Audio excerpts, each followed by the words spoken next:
نو د ښځې سره په شپې ګپ شپ لګو نو د ښځې سره به ډېر ازادي نه کې دا قانون دی ښځو سره به په طریقه ژوند تېری مدرسة البنات والا کسانو ته هم چې زنانو سره په طریقه ژوند تېری او تاسو ته هم نه به ډېره ازادي کې ولې ښځه خو نبي علیه السلام ناقص العقل او ناقص الدین ورته ویلی دی عقل او دین یې ناقص دي نو که ازادۍ ته دې راوسته بیا به ورسره ژوند تېر نه کې ازادي به نه کې او داسې تندې به هم ورته نه راتري وکړې په محبت به ورسره خپل ژوند تېری ټولې جان چې ډېر ازادي دې وکړم د کاردان له وکړ او چې ډېر دې د ځان نه سوړ باچا جوړ کړه سوړ باچا نو هم دې ژوند ګران دی او جون دوه یاران یو بل سره ناست وو بجلیګر صاحب د خدای پاک وبخي مالا سم ښکلې تقریر به یې کوو یاره داسې ترسکونې خبرې به یې کولې ترسکونې داسې ده که نه خبرې به د هر چا یو خپل مزاج وي که نه یار ګل سره چې زغیر هم خوند نه کوي ټکونه به یې ورکول خلکو له نو دوه یاران ناست وو نه یو وایي چې زما خو ښځه داسې ما نه یارېږي چې کور ته ننوځم که نه نو سترګې ښکته کړي بل وایي والله مونږ خو ته ګازر هم نه ښکارو مونږ چې ورشو سترګې را باندې راوباسي وایي دا تا هغه فارموله نه ده استعمال کړې چې کومه ما استعمال کړه وایي څه فارموله ده وایي د واده په لومبۍ شپه مې پیشو کوټه کې ګیره کړې چې ورغلم نو کوتک مې راواغېست نو پیشو مې نه واله غاړې مورګې مې والې او پیشو ټوپونه وال لنګه مې پیشو له لاره ورکړه ووته بس ښځه حقه یارېدلې چې سړی غوسه ناک دی اوس هم یارېږي نو دی بل یارم د شپې پیشو یوړه او کوټه کې بنده کړه او چې څنګه ورننه وه چوکۍ ته یې ګوتې کړې اوس پیشو یو خوا ټوپونه و دې پې چغې راوباسي بل خوا ښځه ورته په ارام کښېنه د پیشو د والو شپه دې تېره ده مونږ پېژندلی شنه نو ښځو سره به ازادي به نه کوې بس دا د شریعت مسله درته ویل ښځو سره ازادي به بالکل نه کوې او ښځه دې هم خاوند سره ازادي نه کوي د خاوند به قدر کوي عزت او احترام به کوي ازادي به دواړه یو بل سره نه کوي او ډېر هسې پرش مرش پکې یې ګورې پرش پېژنې که دا چې بعض ګوره مار چې پرش مرش کوي که نه نو خلک تېرېږي او چې بنده چک ورکړي څوک یې مړ کړي ختم شي او زهر یې وځي نو پرش مرش پکې او ډېر به ازادي هم نه کوې او په طریقه به ژوند تېری اړه به ګټې د ښځې په څه به ګټې نبي کریم صلی الله علیه وسلم په کور کې تشریف فرما دی عایشه بیبي سره جام دی وبس کی حضور پاک ورته فرمایي وایي عایشې چې ته اوبه وڅکې باقي ماله راوړه الله رسوله قربان مخکې به تاسو وڅکې بیا به زه څکم وایي نه عایشې جام ستا لاس کې دی ته د ما نه زیاته تږې ته مخکې وڅکه زه به بیا وڅکم رښتیا ووایي زموږ نه به ښځه مخکې اوبه وڅکي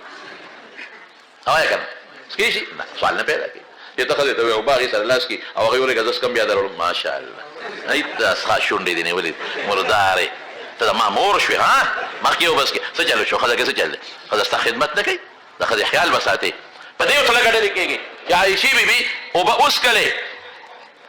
رسول الله مبارک له جام راوړه نو حضور پاک دې تپوس وکړي عایشې شونډې دې په کوم ځای پرتې وې وایي د الله رسول په دغه ځای پرتې وې قسم دې د دواړو جهانو مبارک سردار د عایشې بیبي د شونډو په دې خپلې شونډې کېښودې اوبې وڅکلې انسان کا دل زړه په دې به ګټې دل जीतना चाहते हो तो इसी तरीके से दिल जीतो वालों बांधे ना मार पिटाई से किसी की दिल नहीं जीत सकते रो बस गटे आया मोहब्बत रसूलुल्लाह मुबारक फरमाई खैरुकुम li ahlihi wa ana khairukum li ahli वे تاسو کې خسړې څوک دی خسړې چې خپل کور خځې بچو سره خي او زه په تاسو ټولو کې د خځو بچو سره خیم خپل جون مبي سره تیرې ازادي باندې کې ډېر ازادي او داسې بم نه کې چې کور ته رانه نوځي نو ازماري د بریتونی ولي داسې بم نه کې انبساط خو ډېر نه ښکلی ژوند ښځې سره سلام السلام علیکم ورحمت الله ما یو ځل وینو ما د یو سړي په تقریر کې خلکه په ښځه به اوس مونږ سلام اچو مې ولې اینده ورسه سلام به نه اچې قسم دی یو ځل مې په ترجمه کې وی مې تاسو چې جنت ته ځئ تاسو له به خدای پاک حورم درکړي او د خپلې بیبیانې به هم درسره والله یو سړي له اواز راکړه زما ډېر ښه دوست دی نیک سړی هم دی ما ته وی مولوي صاحب دا بلاګانو نه به هلته هم نه خلاصېږو مې دا به هلته بلاګانې نه دا به د جنت د حورو سردارانې وي دا به د جنت د حورو سردارانې به څنګه پې خوشحاله شوې بشیر جان خو له دې غمه خلاص دی دی ما ته کله کله وي ما له ښځه غواړه مې زه خو خدای نه یم ولې تا له ښځه ټوله ورځ به دې ښځه ما ته خیرې کوي چې دا په کومه دمدمه دې ورکړو زه لیونی یم مې تا له بس یوه ښځه الله ساتلې ده او یو نه د ډېرې دی او په جنت کې دي او زه له ځانه خبرې قطعا نه کوم حضور پاک فرمایي من سلبتو کریمته چا نه چې ما سترګې واغېښتې سترګې او ده پې صبر وکړو ده له به د دې په عوض کې جنت ورکړو نو دی خو مداح د رسول الله مبارک په مونږ خو ډېر ګران دی کله کله لتې متې وایي او په مونږ ډېر ګران دی او ډېر محبتي دی الحمدلله او د رسول الله مبارک مدح وایي مداحین مې خوښي ثناخوانان مې خوښي نو همارونو خبره مې دې پورې کوله چې ښځې سره به څنګه ژوند تېری نه به ډېره سختي کې نه به ډېره ازادي کې دا د ښځو سره ژوند دی او ښځې به قدر او احترام به ستا قدر او احترام کوي کور کې به خوشحاله ژوند مزېدار تېرېږي او دا کله دې ښځو ته مدرسۍ ته یې راولېږې مولانا انور شاه صاحب کور والا اهلیه محترمه دلته ورته درس کې راولېږي خپلې خویندې خپلې میندې او خپلې لوڼه چې دین ورته وښایي چې دین زده کړي ښځه به د خاوند حق وپېژني د سخر خواخې حق به وپېژني د بچو د لویولو د بچو حق به وپېژني دا ضروري څیزونه دي بهر کې زمانو نو زبیده خو ډېره هوښیاره وه خوښه یې مه وه ډېره زیاته یې خوښه وه نو دواړو یو ځل یو بل سره دغه کولې دا څه ورته وایي ښځو متعلق ته دا مسله کوم چې ښځه به سړو سره خبرې په ټېلیفون نه کوي ښه نه به کوي او که کوي نو تیز اواز سره به کوي غصې سره دا ګورې حدیث دی ښځه چې څوک بار اواز ورکړي چې فلان کې شته نو دې به دا وایي نشته تیز اواز به کوي په ټېلیفون اوچته میله وشي چېرې دا ټېلیفون تا نه کور پاتې موبایل او تا ته هغې ښځې ته وایي فلان کې شته دا وایي نشته داسې به وکړي کله به را ځي ته څه خبرې داسې بدماشۍ غوندې اواز بس سړی به ویرېږي چې دویمه نه ده پکار چې خطرناکه سته چې خطرناکه دویمه مه کوه او که دې دا ورته دې ورته وایي پلان کې کور شته او دا ورته وایي رورې څه وکړې داسې که نه نرمې خبرې نو د هغه کې خارق پیدا شي نو هم خبرې اوږدېږي خبرې پسې خبره یادېږي د دې جهانګیر بادشاه ښځه وه څه نوم یې وه لکه جهانګیر بادشاه هغه نور جهان نو نور جهان یې وینځه دی وینځه وه کور کې خو وینځه اوړي راوړي خدمت کوي جارو وایي ډوډۍ موډۍ راوړي اس پر وی پرې ساتله وینځه وه نو یو ځل د جهانګیر بار ته نو دوه کمترې وې ورسره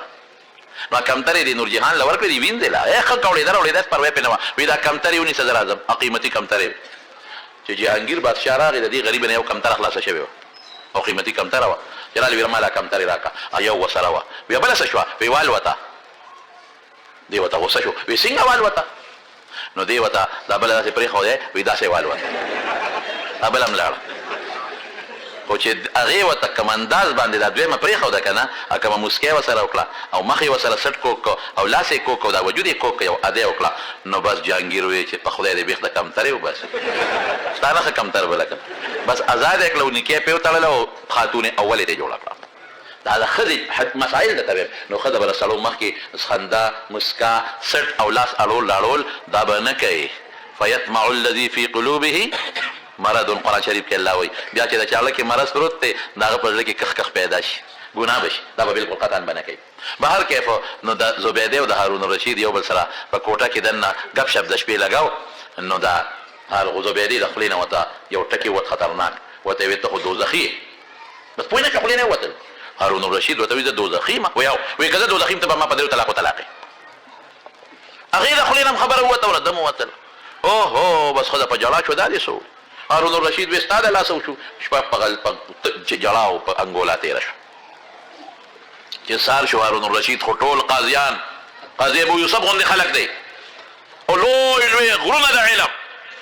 دی راغون کله میټینګ نه غواړی مسله پېښه ده وایي دغسې مسله پېښه ده ما ته ښځې وي دوزخي ما وي که دوزخي په دریو طلاقو طلاق د دې مسلې حل به سي ټول مولیان حیران دي وایي دا به خدای ته پته لګي ته دوزخي او که نه موږ ته څه پته لګي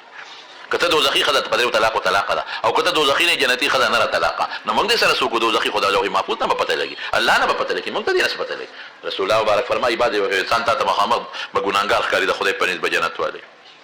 یو سړی به تا ته جنتي ښکاري د خدای په نسبت دوزخي خاتمې له اعتبار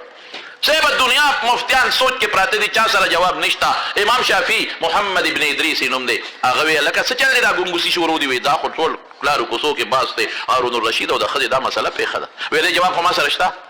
او دې وخت کې لا طالب دی طالب لا فارغ شوی هم نه دی وایي تا سره شته وي یو بادشاه ته اطلاع ورسېده وایي راولې دغه طالب دی راوغوښته بادشاه په تخت ناست و امام شافعي لاندې ودرېده ورته یې وایي بچې تا سره زما د مسلې حل شته وایي یو صاحب وایي وایه څه بهنګل دی وایي صاحب دا چېرته کېږي ته په تخت ناست یې او د لاندې ناست یم او ته تپوس کې زه جواب در کوم دا خو د علم سپکاوی دی ته به لاندې کوشې بیبي به دې مراولې پرده کې زه به په تخت کښېنم ته به د مسلې تپوس وکړې زه به جواب در کوم بیا به زه کوشم خپل تخت یې سنبالوه وګوره د علم قدر دا دی تاسو ته هم دا ویم د علماو به قدر کوئ احترام به کوئ ښه د عالم قدر د دین قدر دی ځکه دین دې ته رسوي او د دین قدر د الله او د رسول قدر دی او مدرسې د دې قدر به کوو ښه نو تا به خدای ښه ساتي او که عالم ته او قاري او حافظ ته دې په سپک نظر وکتل دنیا دې هم غر کړه بخیر دې هم غر شافعي صاحب ورته وایي داسې هغه وایي او خیار وایي صاحب ټیک راخېږه زما علم سپکاوي د لاندې ولاړ ته په تخت ناست یې ماته تپوس ونه کړې نو دې راکوز کړه هارون الرشید او زبیده یې راوست او دې تخت اوس طالب جان وخت کېناست او لوی فقها او علما اوس ناست دي وی صاحب مسلې جواب وی مسله راته ووایه وی مسله دا وه چې دا ښځه مې دا مو دې دا سره وړاند شو په کور کې دې ما ته وي ته دوزخي انت جهنمي ما وی که زه دوزخي یم ته به ما په دریو طلاقو طلاق اوس مسلې حل امام شافعي ورته وایي هارون الرشید بادشاه سلامت تا چې ته د خدای د یارې نه جړلي دي